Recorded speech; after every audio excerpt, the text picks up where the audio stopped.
CP একটু খুব বেশি বাড়াবাড়ি করছে। ওদেরকে যখন পুলিশ বাধা দিয়েছে, আমি দেখতেছিলাম, পুলিশ যখন বাধা দিয়েছে তখন তারা ওই বাধাটা অতিক্রম করে যেতে চায়।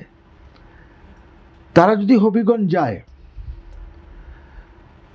সেখান থেকে ওদেরকে রেস্কিউ করা খুব ডিফিকাল্ট হয়ে যাবে।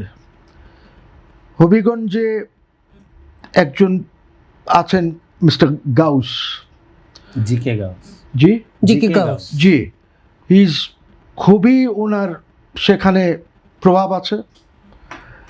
তারপরে ছাত্রদল আছে, অ্যান্ড অন্যরাও যারা নিষিদ্ধ আছেন তারাও হয়তো এনসিপির উপরে হামলা চালাতে পারেন, অর্থাৎ লিগিরা।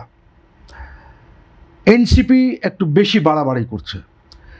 তারা তাদের যতটুকু পরিধি আছে তার চেয়ে একটু বেশি বেড়ে গেছে। নাসিরউদ্দিন পাটোয়ারি তো প্রধানমন্ত্রীকে বলে যে আপনাকে আমি ফেলে দেব। মানে একটি ইলেকশন হয়েছে দেশে, ওরা মনে করছে যে আমেরিকান কনস্পিরেসি দ্বারা, আমেরিকান টাকা নিয়ে গুপ্ত হয়ে তারা শেখ হাসিনার বিরুদ্ধে যা করেছে, তারা মনে করছে যে তারা এই প্রধানমন্ত্রীর সাথে হত্যা করতে পারবে। আই এম সরি, এইগুলি হবে না। ওদেরকে তাদের নিজের চামড়ার মধ্যে থাকা উচিত। মানে সরকারের বিরুদ্ধে তারা ষড়যন্ত্র করছে, এরকম একটা আলামত আপনি দেখতে পাচ্ছেন? ষড়যন্ত্র করছে তারা, আমি বলবো যে তারা ষড়যন্ত্র করছে, বিকজ ওরা ষড়যন্ত্রকারী।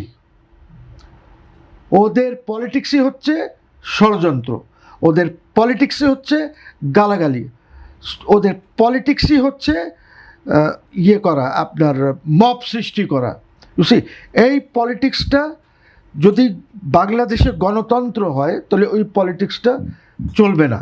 ওইটা ইউনুসের সময় চলেছে, ওই একটা বাটপার ছিল ইউনুস, ওই বাটপার এইসব করে দিয়ে গেছে, ওই বাটপার এদেরকে সৃষ্টি করে দিয়ে গেছে।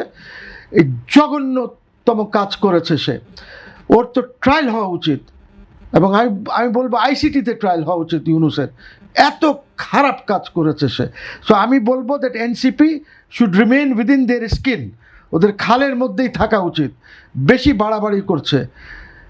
মাত্র ইলেকশন হয়েছে, 6 মাস হচ্ছে। আপনি অফকোর্স ক্রিটিসাইজ করেন গভর্নমেন্টকে, গভর্নমেন্ট পলিসিসগুলি ক্রিটিসাইজ করেন।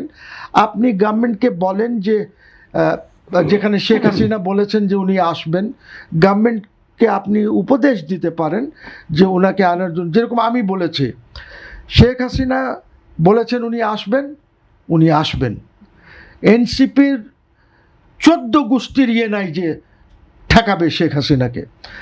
প্রশ্ন হচ্ছে যে ভালোভাবে জিনিসটা যেন সমাধা হয়। একটা হচ্ছে যে government should negotiate with India and Sheikh Hasina, negotiate করে উনি কিভাবে আসবেন, সিকিউরিটি কী হবে, উনি কোথায় থাকবেন, অনেক বিষয় আছে এখানে, এইগুলি কথা বলা দরকার। এখন এনসিপিকে তো আমি কোনো পলিটিক্যাল দলই মনে করি না। তারা তো জামাতের উপরে, জামাতকে ঘোড়া বানিয়েছে তারা, ওইটার উপরে বসে তারা চলছে। সো আমি মনে করি দ্যাট এই জিনিসগুলি এনসিপিকে দেখতে হবে। আর গভর্নমেন্টকে খুব, মানে কি বলবো, খুব জোরালোভাবে এইটা ডিফেন্ড করতে হবে গভর্নমেন্টকে, যেন ওরা আরও বেশি বাড়াবাড়ি যেন না করতে পারে।